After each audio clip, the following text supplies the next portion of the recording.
Hello and welcome to Super Critics, presented by Barstool Sports, the show where I, Robbie Fox, alongside Chris Klemmer, will be watching, ranking, and reviewing just about every superhero or comic book movie ever made. And we are finally through the Reeve era, we're into the Burton era, Batman 89 today. There are a few movies I'm more excited to talk about with you that we'll ever do than this one. I agree. I mean, we were both kind of talking about it before we started the show. It's hard not to watch this movie and just write notes of, man, I love that. Man, I love this scene. Man, what a great choice. That's the perfect visual. Like, there's so little, and I have a few, like, nitpicks. I have a few nitpicks, too. But there are so few, especially after the 11 weeks of mostly shit that we've trudged through. And we switched seats today to get rid of that bad mojo. We're in a new era. We're in a new time. We got good movies from here on out for at least a few weeks. I am glad we did it chronologically, though, because you now, as someone who didn't live it, you now understand what this was like before this movie came out. And you understand why watching this movie felt like such a breath of fresh air. Yeah. Like, after sitting through so many shitty, disastrous comic book / superhero movies, one after another, and even the Christopher Reeve one, the last good one was 80. So we're talking like a decade now of just horrible comic book movies and just bad material. So when an actual one with actual care, thought, production design, great actors, actually doing great performances, when you get all that in a movie, it almost feels like exhilarating. Yeah, I don't want to sound like a broken record because I have made this point on the show before, but it's just the fact that it takes itself so seriously. And there's scenes in this that to this day, as a 27-year-old man, I feel are legitimately scary.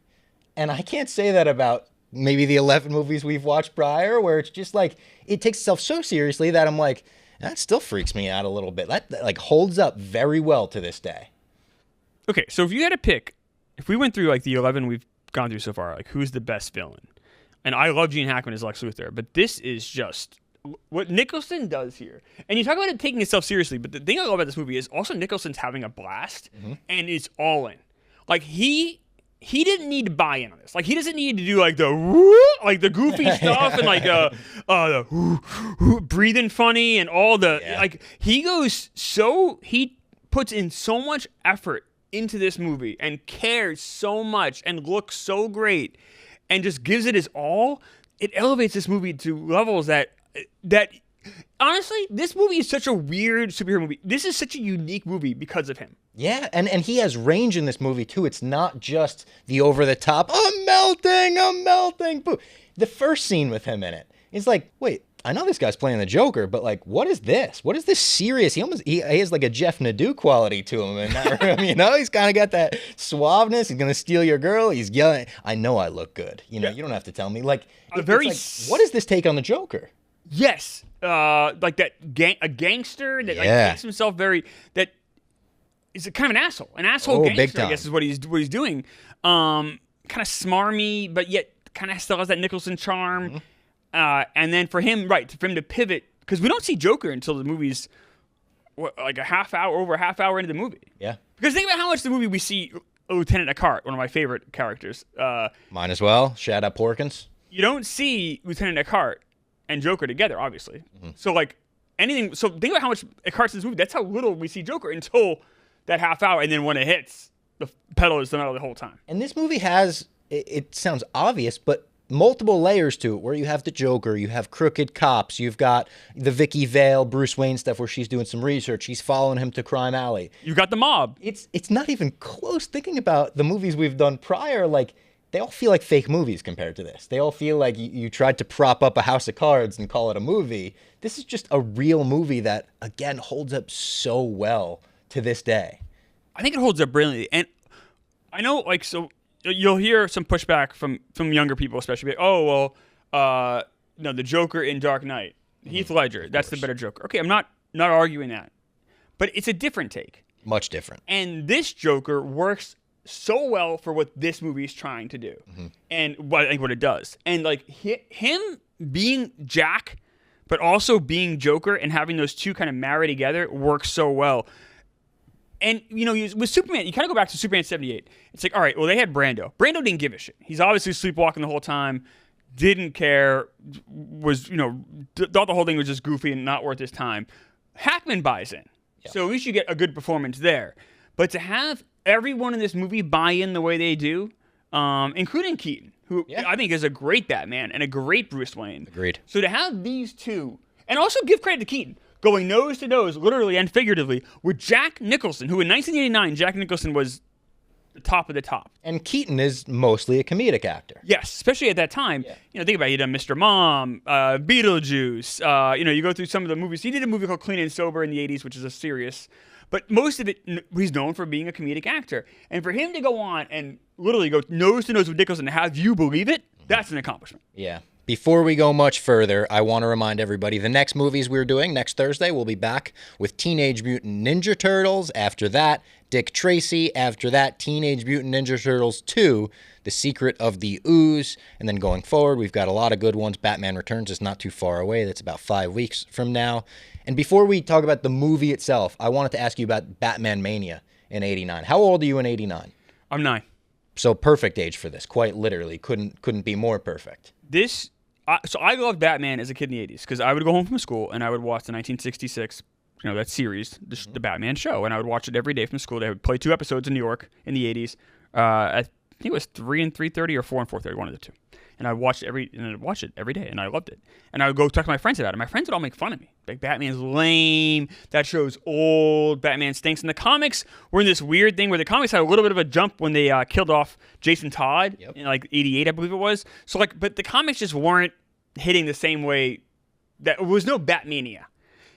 This movie, you start seeing ads for this movie. It all kind of stemmed from the Christmas of 88. They started playing trailers of this. And people got excited. They're like, holy shit, what is this? And then by the time May and June rolled around, this came out June 23rd, 1989. By the time that came out, people were going bonkers for Batman. And it was everywhere. It was a sensation. I wasn't really alive for the Superman. I was 1 when Superman 2 came out. I wasn't alive for Superman, so I don't really know. This was a sensation. Like, you have like Barbenheimer. Yeah. Like, this was bigger than that even. Like, this was that big. Like, it was. My brother tells me everyone had a shirt with the Bat logo on it. Everyone did. Everyone had a hat with the Bat logo on it. It was a belt buckle. It was a this. It was a that. You couldn't go anywhere without seeing the Bat logo for years. It wasn't just seeing it. It was everywhere. Sort of like Prince comes out with a great album. I think it's a fantastic album. I agree. And so many of these songs are in the movie. But you'd put on and Bat Dance was the #1 song on the radio. Iconic music video, the half and half. Half and half. So you put it on MTV, I'm seeing Batman. I put it on my radio, I'm seeing Batman. I go to the movie theaters. Batman played, so it came out June 23rd. It was still playing well past Labor Day because movies would just last for so long.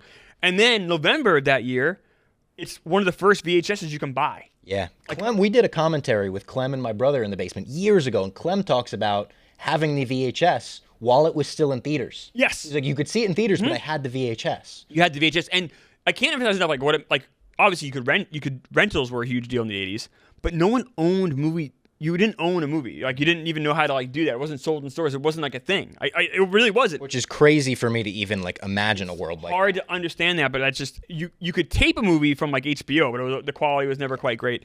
But this one you could buy with the Batman logo and put it in your library. This was the first VHS movie I ever owned. Wow. And getting it, I got on my birthday when I turned 10 that year, and I was so excited. And this movie, this craze, I said, was like, I'm trying to think what I could even compare it to. And honestly, I was alive for Jurassic Park when that came out, and that was a huge deal. This was bigger. Phantom Menace, would you say it's comparable to that? I know, obviously, I wasn't around for that. I was 1, but everyone talks about that just being the hype of oh my God, we're getting more Star Wars. That was a bigger deal when the movie came out, but it didn't have the same, it didn't last, cultural, obviously, yeah. It also didn't have the same cultural zeitgeist where, people weren't wearing Phantom Menace shirts. There wasn't Phantom Menace on the radio. It wasn't True. This just everywhere you went, Summer of '89. Cereal. We've talked about the cereal. Yeah. And it was cereal sucked. It was so bland and gross. But I would buy it because it had that Batman bank. You made yourself want to like it. Right? And Batman. And honestly, as a kid, I enjoyed, because back then you didn't have phones to distract you, so you would literally just read your cereal box in the morning, and I would just see the Batman logo in front of me. I'm like, I'm having a better time eating my breakfast because I see Batman. Yeah.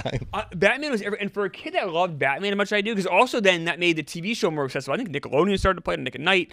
The show then became more available. I could watch more and more of it. Batman, the movie that we covered, the first episode, that started playing a lot more, and Batman became cool. And honestly, it hasn't stopped becoming cool. No? I've never once said I like Batman and had people react the same way they did before this came out. Even Batman and Robin era? even though like the movie stunk, but Batman is so cool. It was more like they fucked up Batman, not that Batman sucks. Yeah, that's a good point. Where in the 80s, it was Batman's lame. Dude, now Batman's so cool that like kids younger than me constantly are bringing up the debate on Twitter, like the Batman is so much better than the Dark Knight, and like, which I disagree with. Obviously, the Dark Knight's my favorite movie. We'll get there a couple years from now. It's cool to see like the younger generation considers Pattinson their Batman, and like they nailed it to a point where they're like, no, this is the movie that like I resonate with the most, and that's cool to see. That's awesome. Yeah, it's awesome to just have people care. Oh, absolutely. Because when I was a kid, that was the thing. People didn't care. People did not care about Batman, and since this movie came out, people have always cared about Batman. And now you talk about like how this movie's getting made, and they're trying, they're chopping around scripts, trying to put, because they obviously wanted to capitalize on the Superman boom, and they're shopping from studio to studio. Every studio is saying no. Finally, Warner Brothers bought in, but like this took like 8 years for a studio to agree to do this. That's crazy. That's how like think about That's how much of like a lame property Batman was, because you had this show which they kind of chalked up to being a product of the '60s, and you had like Super Friends cartoon, but like that no one took it seriously. No. And then in the 80s, all these bad superhero movies did movies like this a disservice as far as like getting made. Yeah. But then Warner Brothers, for their credit, and then when the budget went up, the budget went from like 35 to 48 because it just became like a bigger thing. Warner Brothers said, okay, we believe in this. We think this can go somewhere, and they said okay. And Jack Nicholson, to his credit, he saw this from the day one. His usual going rate at that time was 10 to 12 million a picture. He said, I'll tell you what, I'll take 6. Wow. But I get points on, not only do I get points on the box office, I'm getting points on merchandise. I think I knew that as well, yeah. And there are so he definitely made $35 million. There is some talks he made 50, which are probably true. And there's some people who said he made $90 million in this movie. Oh my God. I think there's even, I might be wrong about this, but I believe there's some figures that they explicitly did not use his likeness for. They said, we're just going to use Joker likeness because they would have to pay him more. And that might be, I don't know if it was at the time or later, but I believe there was something to do with that. And then later, when he makes Batman Returns, the Penguin was so scary they couldn't make figures of him, so they just repainted the animated series one. Oh yeah. That was the whole. We're obviously getting to that whole thing, like the McDonald's of it all. Of like, how do we market this? Like These this dark movies, grossest thing of all time. But for this one, this works so well to market because you had You also can remember that summer of '89 was the summer of sequels. So you had Ghostbusters 2, you had Indiana Jones: Last Crusade, which is Indiana Jones 3. There's another one I'm forgetting. But there were a ton of sequels, and this felt new and unique. I love Last Crusade. It's my favorite Indiana Jones movie. So good. Ghostbusters 2 doesn't really work for me. I want to say Karate Kid 3 came out that year too. But there were a lot of sequels, and this just felt different and new and cool. And Prince helped make it cool. Prince, and I think Tim Burton was the perfect man for the job, in that some people would say maybe an acquired taste, just based on his weirdness, his gothicness. But I love the fact that Gotham looks like a soundstage. It is a soundstage. It's a giant soundstage. But we've gotten a lot of Batman movies where it looks like Chicago or Pittsburgh. This, you don't know if it's the 40s. You don't know if it's the 80s. You don't know if it's the 90s. It's kind of this weird, warped, vintage, retro-futuristic aesthetic. And I think it works so well. That, paired with Danny Elfman's score. Danny Elfman's score in this, I think the way that you talked about the John Williams Superman theme is the way I feel about this Batman theme. For me, this Batman theme is the greatest superhero theme ever written. And that extends to it being the intro of the animated series. It just feels like it nails the tone and everything Batman should be just in this main theme. You don't want an argument from me. I think maybe you can make a case. The 3 best scores ever, for me, John Williams Superman, Danny Elfman Batman, and then Alan Silvestri for Back to the Future are probably my 3 favorite of all time. 3 good picks. I would obviously put like Star Wars before Superman if I'm going Williams. But Williams, I'm not going to argue that. Now we're arguing like Willie Mays or Mickey Mantle. Like, they're both great, so I'm not arguing that. But like, so then it just becomes an issue of taste. Yeah, both are great answers. But like, that's how in such high esteem I hold. So I had the CDs for both. I had the CDs for the score and I had the CD for the soundtrack. And when I say I had them, I mean I played the shit out of them constantly. I love these CDs. The Elfman score, my favorite Elfman score in this movie is when you get Bruce in the Batcave, and he's kind of like realizing that like Jack Napier is the guy that killed his parents, and it goes in this weird, like, I don't know how to describe it, like a haunting sound to it. Yeah. And it's my favorite piece in this. And that's not even counting the great theme and everything else. And then you mix, for whatever reason, and I think both Elfman and Prince might disagree with this. Obviously, Prince is gone, but Elfman disagree. I think they marry each other so well. Oh, I think so as well. I mean, the Party Man scene is maybe my favorite scene in the entire movie. The weirdest fucking scene. It's so weird, but it's So also it good. feels so Joker to me It in feels terms of so painting Joker. statues and messing stuff up, and the way he's dancing through it. The outfits, I love the different outfits they let the Joker wear in this movie too. The outfit he's wearing during the Costumes mime fantastic. scene, the beret, is that what he was wearing during the party scene? Yep. Would you call that a beret? Like, I love the different looks at the Joker. I mean, as a kid, there were multiple moments I said that scared me, and it might be the reason why I've said I leaned more towards Forever and Batman and Robin when I was really little, because the surgery scene in this was legitimately terrifying. Yes. And kind of anytime you see Joker with skin tone face, when he's already changed but he's got the makeup on, over the white, it's terrifying. Think about how weird this is. So you have Jack Nicholson, his regular skin. You paint clown makeup over that, and then you paint like regular flesh makeup over the clown. Like, that idea sounds so kind of weird and goofy, but yet works so well. Yeah. It's such a cool twist on Joker, which we hadn't really seen before, not even in comics. He doesn't do that very much, like put on like human. I thought it was chilling. And this movie, Jack Nicholson's a scary guy. The Shining is the scariest movie ever for a reason. Yeah. Because he's a scary guy, and he's playing a homicidal maniac here who is just an agent of chaos in the true Joker fashion, and he's capable of everything. And he'll still make you laugh sometimes. Still You're funny. terrified of him. He's funny as fuck. But then he'll do things and you're like, he's fucking funny though. He's hysterical. Yeah. And he's also like wildly entertaining to the point of like, you don't like root for him, but like you kind of like enjoy being around him. You're rooting for it to keep going between Batman and the Joker. Now, you did mention Batman discovers in this movie that it was him who killed his parents. Jack Napier is kind of the Joe Chill in this movie. That would be one of my slight nitpicks. I don't love that. I don't love the idea that it was so personal between the two of them that it was the Joker. I will say the guy they cast is the young Jack Nicholson. Maybe the greatest casting I've ever seen in my life. So it broke my brain when I saw it the first time. So I'm 9 years old in theater. The guy's name is Hugo Blick. I'm like, did they? Like, I didn't have de-aging. You're like, de-aging? Yeah, it Like, exists, I guess. I'm like, is that somehow Nicholson? It's crazy. Like, I didn't understand how they did it. This guy looks exactly like you'd imagine young Jack Napier to look. It makes me kind of want to see him and Joker face paint. At this time, if you could have put young him, I know. like the young Joker look, like that would have been cool. And I've seen Hugo Blick now. Looks nothing like Nicholson.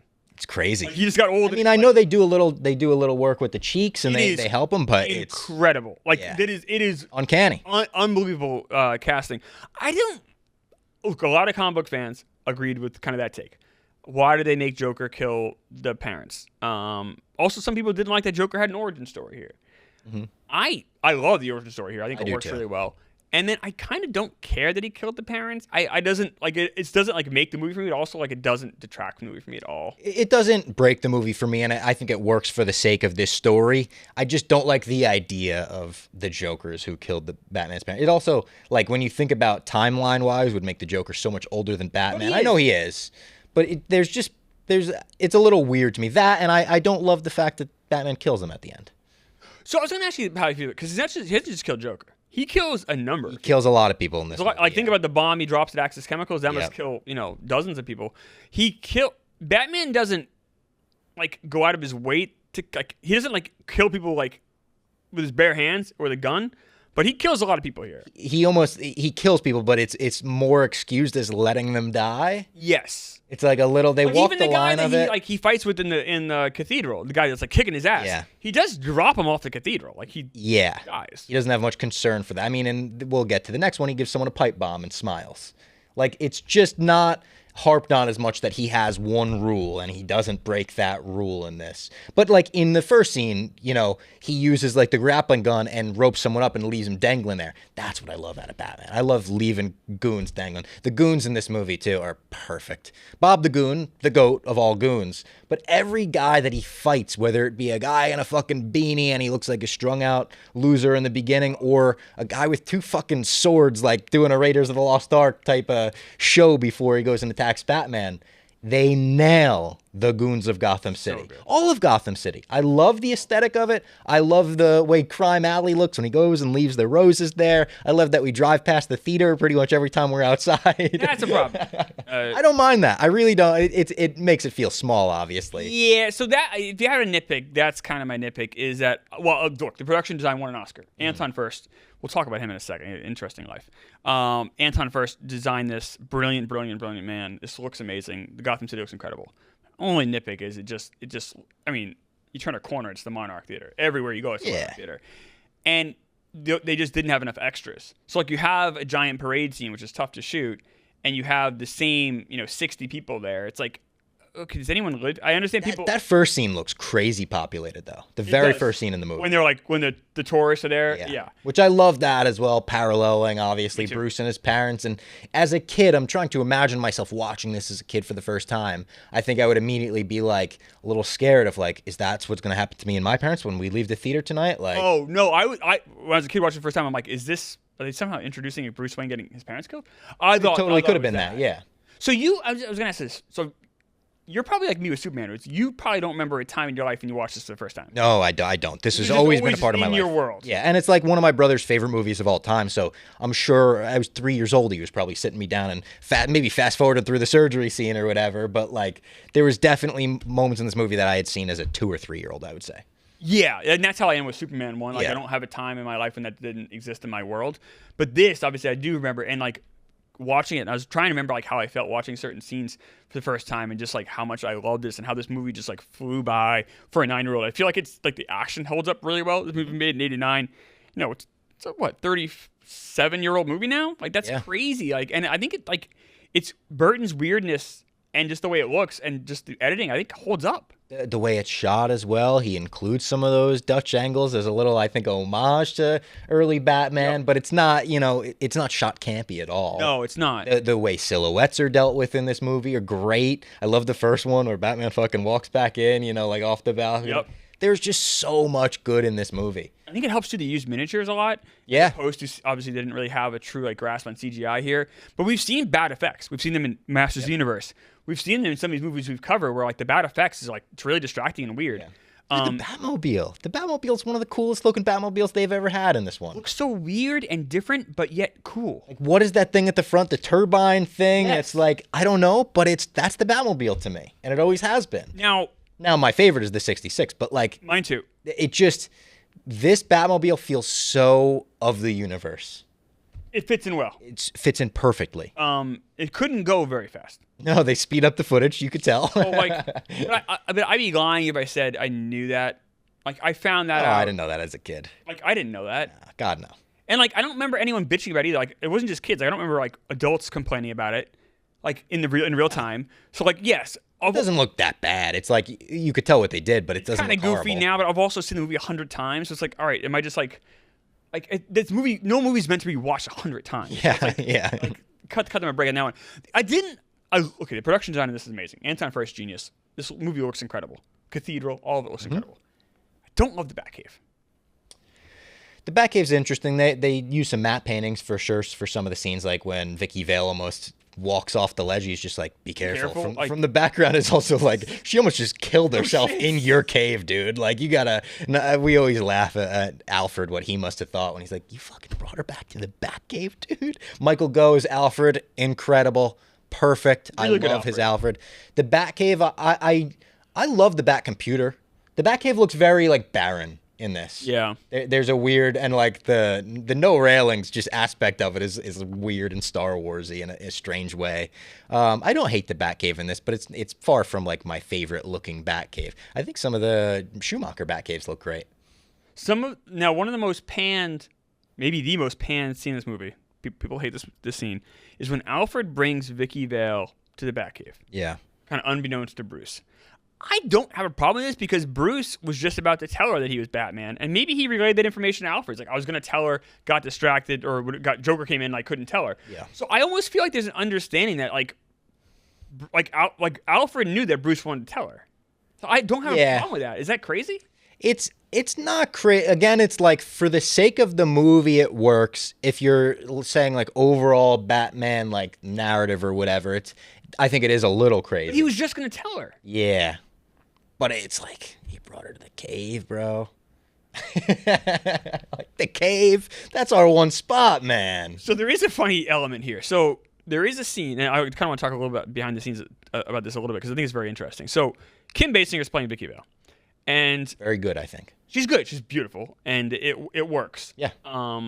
She does. I think she does a nice job. I think so as well. So they have a nice dinner. They spend the night together, and then Alfred has a line around like there's something about you that lifts up whenever she's around. Mm-hmm. Okay, they had spent Not a one lot night. of time together, yeah. And that's because that was left in. That was an accident. Not an accident, things changed. So what happened was it was not supposed to be Kim Basinger. It was supposed to be an actor's named Sean Young. Okay. It was supposed to be Vicky Vale. Sean Young was Hank Finkel in Ace Ventura. Oh, yeah, Most yeah, familiar yeah. audiences there. But she was like an up and rising actress in the 80s. Kind of a eccentric type. Almost like a pretty Crispin Glover in some ways. Okay. What a way to describe her. He's definitely crazier than her, but she's wild card. We'll get into her more when we talk about Batman Returns too. But she actually was cast, and she was doing rehearsals. It's supposed to be a big scene revolving horseback riding, and she was doing rehearsals, learning how to ride a horse for this movie. Fell and broke her arm. I'm remembering this now. It's coming back to me. So now they're like, "Fuck, we have a week left to cast to do this. Either we shoot around this girl with the broken arm, or we go and find somebody else." Now they went and got Kim Basinger pretty quickly. Now, Sean Young feels, and I kind of agree with her, that I think they probably didn't love the Sean Young choice as it was. It was kind of like we have to hire someone. It sounds like they had been talking to Kim Basinger before, and Kim Basinger couldn't quite come to a decision if she wanted to do it or not.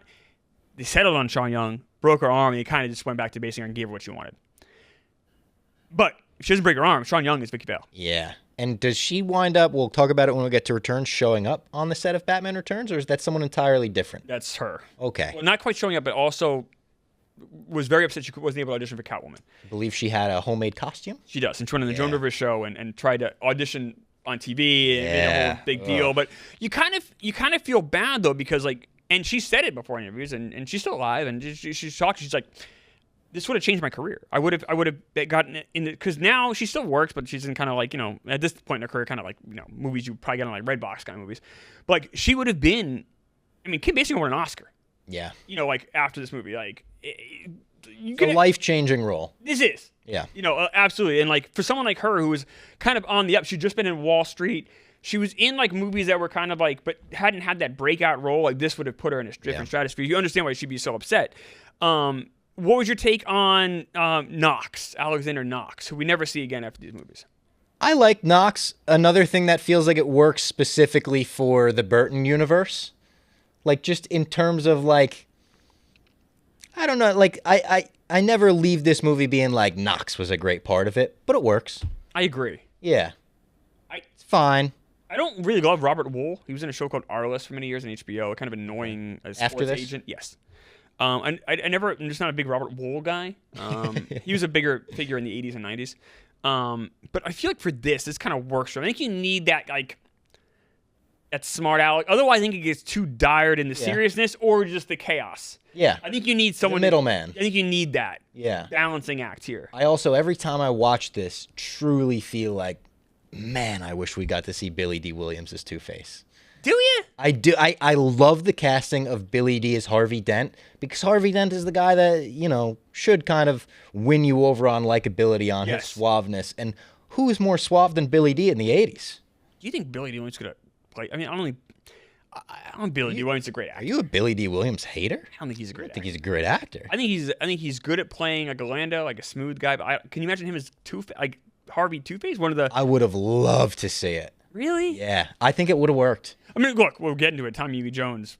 We'll get into that whole. Yeah, I'm not saying that was a great became option. a whole thing. Yeah, but he got paid for it. He got paid like he was playing Two-Face. But like Billy D, I always thought never quite. Interesting. Yeah, so the mayor, you probably don't remember Mayor Koch, way before your time. No, I know just of the name. Yeah, but this mayor looks just like Koch. Yeah. So this is clearly New York, and they even have like a Guggenheim reference in the museum. Yeah. So while it doesn't look like it looks like Gotham City, it's clearly supposed to be some type of New York type city, which I appreciate. Pat Hingle. So we have two people that live in this universe for the entirety, kind of the Mark McClure, Jimmy Olsen of it all. Yep. We talked about Michael Gough as Alfred, who we both think is fantastic. Through all 4, yep. Pat Hingle as Commissioner Gordon. He's okay. He's okay. Yeah, he's not great. He's not great. No, it's honestly not a very memorable Commissioner Gordon. I don't think he's given a lot to do. That's true. To be fair. That's very true. Like, when you compare, it's hard to compare anything to Nolan's trilogy. Yeah. Like, Gary Oldman is Commissioner Gordon, like, in such a encapsulating way that is so amazing. He's given a lot to do in those movies. Yes. But, like, it's there's no comparison. It's night and day. It's like apples and oranges. Like, and I feel like there's less of Pat Hingle as Commissioner Gordon in like the following movies too. I feel like this is the most Hingle we get. You're probably right. And there's not much Hingle here. No, not a lot of him. But you don't need a lot of him either. There's a lot of Bruce Wayne in this, which I also appreciate. Like, you get the both sides of Bruce and Batman. I feel like Nolan's Bruce Wayne took a lot from this Bruce in particular. Like the scene where they're having soup and I've never been in this room before. That has a very Nolan Bruce Wayne feel to me. That whole scene, his dynamic of how he's talking about the house and, he's definitely a playboy, but he's not trying to show off everything. And he's kind of just like, yeah, I wound up inheriting all this. Like, the whole vibe of his character in this, I feel like, was very influential to takes that came forward. Yeah, I feel like Keaton. Look, I think Bale is fantastic, and we're getting those. I mean, those movies are phenomenal. I feel like Keaton's kind of the best, most human Bruce Wayne, and I think that's just because of his comedic background. And he'd played human characters really well before this. Like that must have been the most natural for him to do. Was to be like, all right, I'm in a scene with a pretty girl. I'm trying to, win her over, but I'm also like gonna have get a drink of hot alcohol so I can sleep with her apparently. But like. One drink and I'm flying. Yeah. But he's like so like Michael Keaton can be likable and funny and like that. We knew that already, and he is able to do that so effortlessly.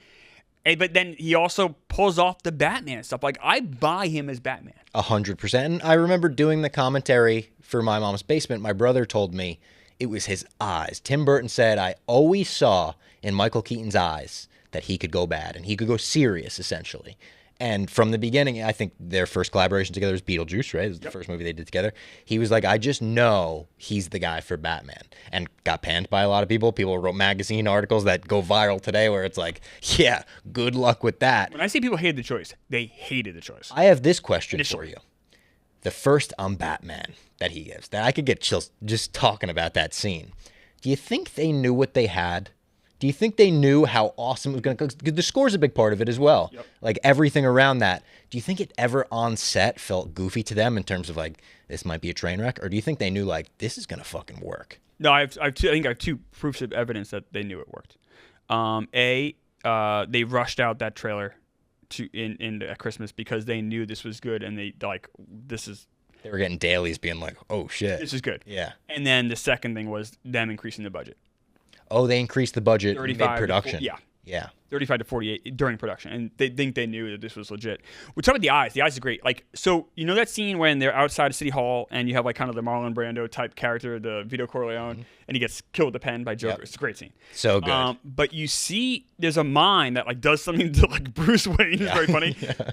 Look at his eyes there. That's not Bruce Wayne. That's Batman's eyes. Yeah. And he is like it's Bruce Wayne is the mask he put on for that scene, you know? And you can see there like this is darkness here. Also, there's an edge here. Funny little moment in that scene.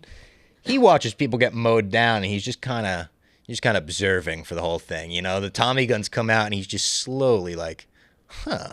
It's like, not that he should immediately go into Batman mode as Bruce Wayne and start punching, but it is a little bit funny to watch Batman just be like, all those people are getting killed right in front of me. But I think so, I kind of like that because obviously if it's Christopher Reeve Superman, which is a different character, he then immediately finds a phone booth and tries to. This was more like, oh shit! Like I think he realizes there it's kind of this is Jack Napier. Yeah. And him kind of putting all that together, he even gets like hypnotized by him like in that car window. He's just like, whoa, like he's so shocked. And I kind of appreciate that I reaction. love the mimes too. Like the very Joker-esque things in this, the laughing gas. Yes. Another thing that scared me, like the newscasters, when they come on the news and, they've got the moles and the fucking So bags funny. under their eyes. It's so funny, but I was scared as a kid. I was like, Oh. oh my God, this is scary. Now as an adult, it's probably one of my favorite moments in the movie. That But hit so hard in the theater. the fucking little chattering guys, the boxing glove that hits the TV, the mime henchman. It really is such a good take on the Joker, an iconic take on the Joker. Me and my brother would always laugh about the boxing glove. Like, did Bob have to fucking set that up all day just in case the Joker saw something on the news that he didn't like? Destroy that TV. And Bob's like, all right, I got to go to fucking PC Richard and Son now, get him another TV or something. The Joker's lair, like the way that looks with the wardrobe in the back and like different things like that. It's just, again, maybe the movie's greatest strength in my eyes is the aesthetic of it. Oh, I think everyone feels that. It carries the whole movie. I don't agree. It's a vibe. I don't agree. Okay, I'm going to do like the Mansell versus Willie Mays argument here a little bit because both are great. The greatest thing to me is Nicholson. Yeah. But the aesthetic, I think most people, especially most film people, would agree with you. In that the aesthetic is the takeaway. The Anton First production design mixed with Tim Burton's directing is what sets this movie apart from not only superhero movies but like other movies of that time. Yeah. Like this movie also looked unique. But to go back to Joker real quick, like him being just such a scary guy. Like when my dad was a pretty tough guy. I'm not tough. My dad was tough. He's a stagehand and saw some shit growing up. And he saw the scene when Joker electrocutes the guy. Mm-hmm. And he hits him in the jaw and goes, "I'm glad you're dead." Yeah. And I remember my dad walking, "That's fucked up. He's glad he's dead." Like even my dad was shook by how horrible the Joker was. Yeah. And that just shows you that this was different than the Batman we had seen in '66. Like this was different than even like Lex Luthor, who was a maniac and killed.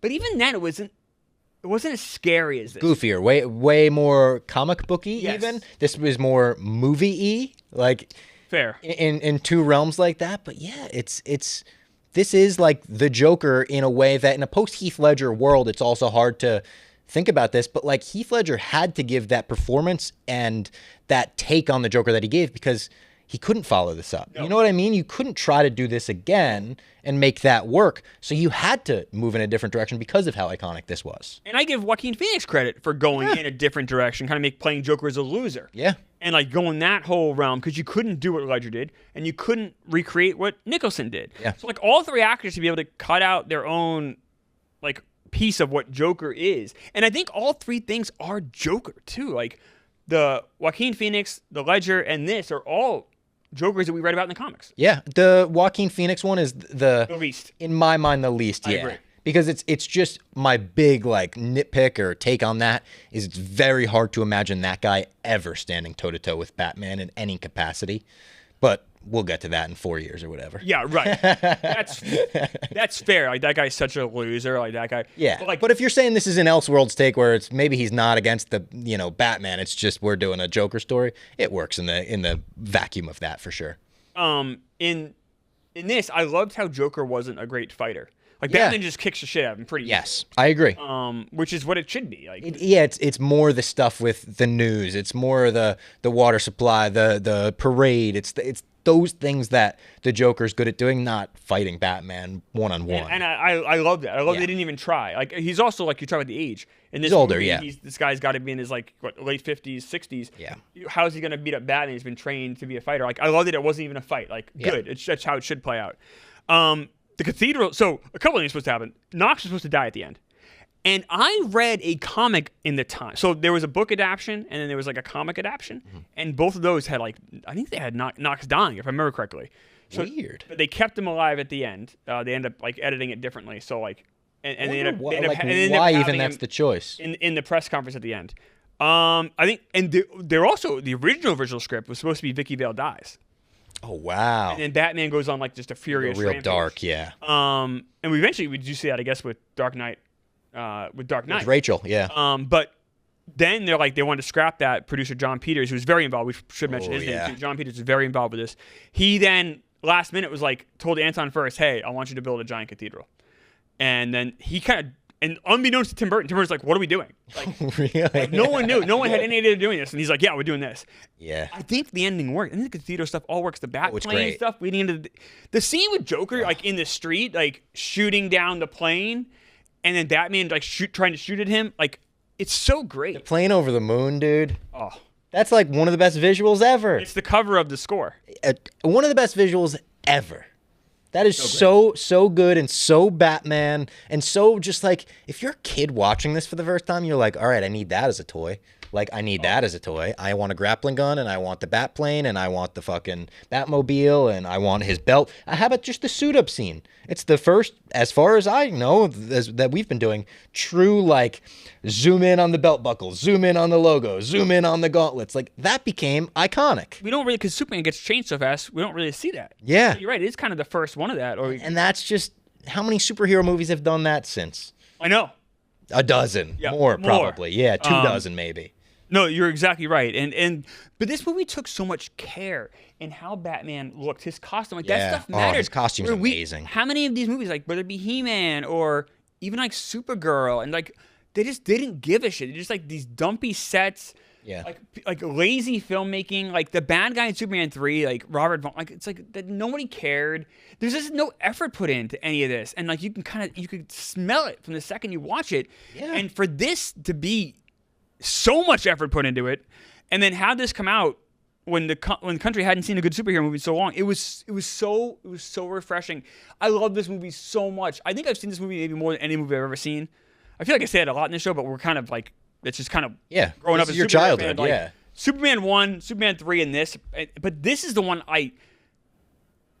that like I cared about the most. Also, like personally speaking, so like we moved to New Hampshire in '89. This came out in '89 that summer. I didn't have any friends. So I watched this movie a ton. My dad would bring me to theaters a ton and watch this. Then my dad gets sick, and he gets diagnosed with cancer in October of '90. But like that year before, he's like really sick, like, and we didn't know why. And like this movie, like helped me deal with a lot of that. Like total escape, right? It was a nice distraction, man. Like I got my dad. He sleeps all the time. We don't know why. He's 38 years old. Why is my 38-year-old dad? We moved to New Hampshire, and he's tired all the time. Doesn't make any sense. I don't really want to think about that right now. I don't want to think about like how fucked up. I have no friends. I'm this new kid at school. Yeah. I'm gonna watch Batman again. And like, you know, I watched this movie a ton while he was like going through chemo and stuff. Like it was just nice having this thing that I cared about in this world that could really. This world was so creative and unique. It could really like suck you in and really escape from like whatever your issues were. Like to have that like as a relief for me was gigantic. I was gonna say I can't speak for you, but I'm sure not any movie could have done this. It is, I think, the world, the escapism of people call it world building now. If you want to talk about it with this, it's perfect world building. There are so many just little even lines here or there where you're like, oh, and what could that mean? And what do you think this is like? And like it truly is. This is a movie that gets your brain going. And Literally noticed something. Action figures, you want to recreate scenes. Which I know we both love that, so I had all the action. Yeah. I even had Bob the Goon action figures. Oh, the Bob the Goon action figure, iconic. I noticed something watching the movie I hadn't noticed before. I'm like, are you kidding me? So Joker's like, you know, they're going in art museum, great art museum. Yep. And he's like, $1 bill. But then he keeps walking. He's like, hey, Bob, save this one. I like it. Okay. Yeah. Then he goes over to see Vicky Vale, and in the background you see the George Washington picture, and there is dollar signs on it. Someone did paint it. Someone did a little dollar signs, in like not a $1 bill, but a money sign. I'm like, I never know they actually did, because we don't see them alter the painting. He just tells them to do so. So it's kind of I'm like, oh my god, like how the detail and care in this movie. Talk about Anton Furst real quick. So Anton Furst was a genius, and he made this movie, and then John Peter left Warner Brother and was like, well, come with me. And there's some talk about making a Michael Jackson medieval movie, and he spent a ton of time like building these like ideas and sets for it and everything else, and kind of like not like building. Michael Jackson wanted to play Batman in this, by the way. Michael Jackson, they wanted to have him and Prince do the score. Michael Jackson wanted to play. It was very close. It was going to be Michael Jackson would be the Batman music, and then Joker was going to have the Prince music, and then they ended up just going with Prince.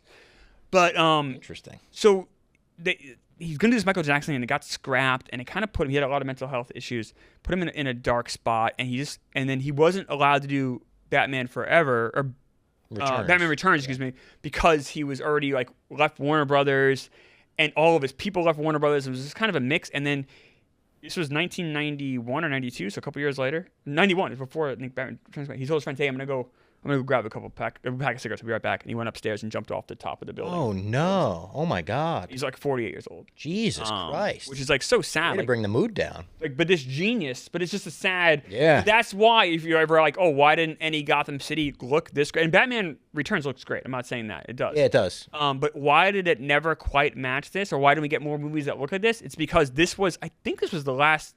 He made a movie called Awakenings, which he helped with, but like this was the last movie he really went like all in on. It definitely looks different in Returns, and not in a bad way, but like it also has a winter aesthetic to it, which already makes it look different. Returns looks fantastic. Returns feels more Burton. Yeah, you're definitely right. Because I mean, he made this, and it's almost. I'm sure Returns was a bit of a blank check. And also, he didn't like. Not that I don't think he had any issues, but like now instead of Anton First having such a take on like production design, now it was really all Burton now. Yeah. And like, you're right. Burton at that point could do whatever he wanted, and as we will find out, he did everything he wanted. Warner wasn't too happy about that. He pushed it to the limits for sure. Warner Brothers would take way beyond the limit, but we'll talk about that. But I love this movie. I'm going to give this movie 5 stars. Oh wow, your first 5-star, or Superman you gave 5 stars as well. Yeah. Which I didn't have at 5 stars in Letterboxd, so by the time this comes out, I'll have it changed. But I had 4.5, and I was like, you know what? Like, what am I doing? Like, this movie is everything to me. Like, this movie's so great. There are, like I said, little nitpicks you can make. Is it a perfect movie? No, but is it wildly entertaining? Holds up super well with this Nicholson performance that is just so. It's such a shame he didn't get nominated for an Oscar. It's so bullshit. Yeah, I agree. But I'm giving this movie 5 stars. I'm giving this movie 4.5 stars. Very close. It's not going to be a full 5er from me. So currently I have 66 Batman 4.5 stars. This will overtake the number 1 spot. I've got a new number 1 on the Super Critics list. Wow. But not 5 stars. Not 5 stars. I mean, there are multiple Batman movies that I like more than this one. So I feel, and I know we're going to have, I'm sure by the end of this, I have multiple 4.5 stars that are the same.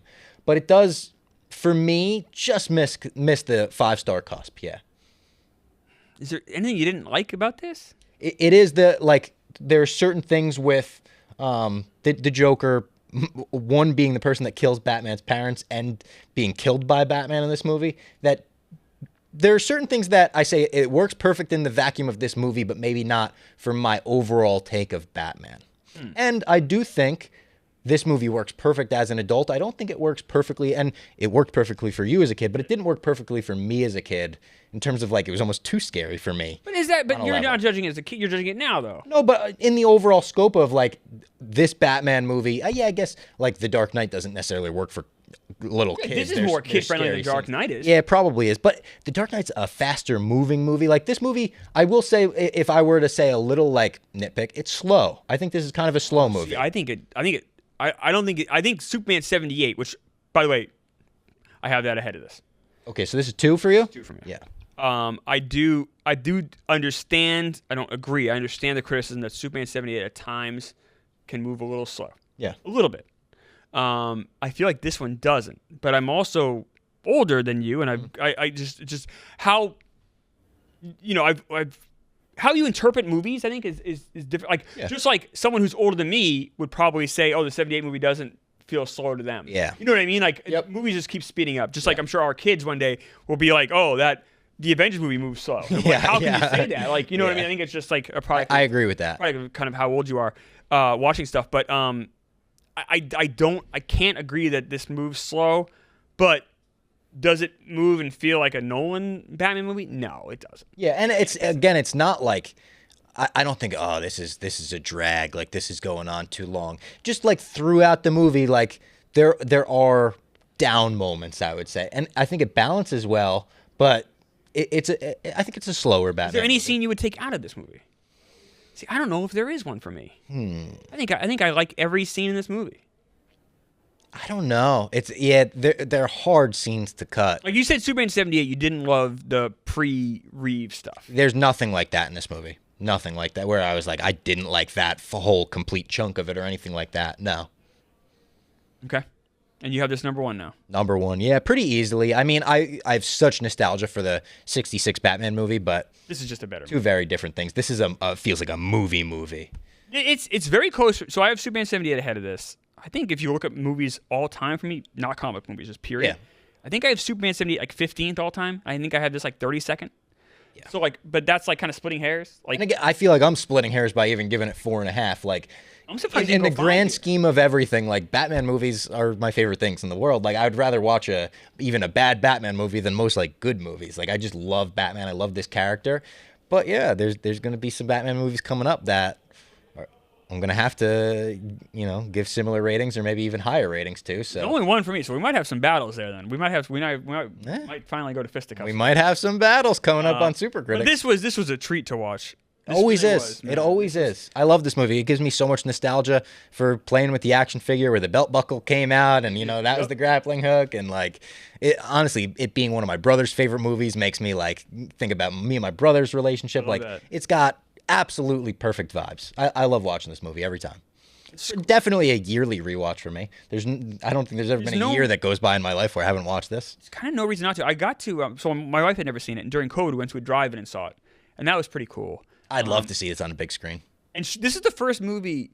I had to watch Superman 78 also during COVID. We rented a house in Vermont, had a home theater. Oh, that's awesome. Yeah, we did like during COVID, we were just doing like Airbnbs. Like, Yeah. And so I had her watch Superman there at the home theater. So that was cool. But this was the first time doing this where I usually watch these pretty late at night, but she woke up and I'm like, hey, Batman's, I want to come watch. And she watched like a good half hour. She's like, this is just good. And she went back to bed. It was late, but she's like, this is just like, this is just such a good movie. And, this is the kind of movie I think you pass down like to generations and stuff. Like, Oh, yeah. I'll show my kids this for sure. And I think like I'd be excited to show my kids. Yeah, absolutely. I'd be. I'd buy them some cereal on eBay from the 80s. You look at the that's cereal's gross. Don't do that. But, like, look at the movies we've covered on this show. Like Bad ones. we've done 12 movies now. I can only recommend, counting this, 4 of them. Yeah. Like there's been such, and I feel like that's I guess one thing I was thinking about this on the way into work. I'm like, I feel like with this show, it's either the movie sucks or it's the greatest thing ever. We haven't had too much middle ground. No. And I think we're gonna get into some middle ground now. I think, Superman 2 is close to like the most like middle ground we've had, and that's a very good movie. and for me, it's Batman 66 the most middle ground, and like I love that movie. I had that at 3.5 stars. Yeah. But we haven't given any movie, or I have not, I should say, given any movie 2.5 or 3 stars. Yeah, Which is what I give have a most couple in that movies. range, but yeah. I Like think I give Punisher 2.5. you get punished, yeah. Yeah. I've got a couple 2.5, I think, on the list. Here's the full list on your screen right now. You could see our full rankings, which now consist of 12 movies. We're You have getting up to it. Batman number 1. Batman number 1, and it feels good to have a new number 1 after week 1 being my number 1. It's been a while. Yeah, Superman's still my number 1, but I look. I mean, if you said you have to have Batman number 1, I'd be all right. Like that's fine. Like Now my number 1 is Batman, and my number 2 is Batman.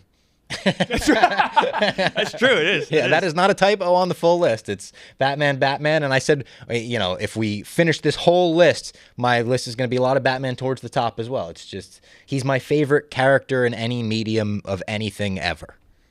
Same. It's just, he's the best. I feel the same way, and I think I would say like how many like top 10 list when this is all said and done. Like for me, it's going to be almost exclusively DC, I think. And now maybe I'm wrong. A lot of Batman. There's going to be probably some Spider-Man working Spider-Man. its way up there. Maybe some Avengers for me down the line. What do we have next? We've got some good stuff coming up next. Again, the next 3 are Ninja Turtles, The Rocketeer, and Ninja Turtles 2. But next week, just 1990, Teenage Mutant Ninja Turtles, the first one. Hey, no peeking. What? That's the tagline. That's good. That's just good advice. Yeah, hey, no peeking. Ain't no peeking.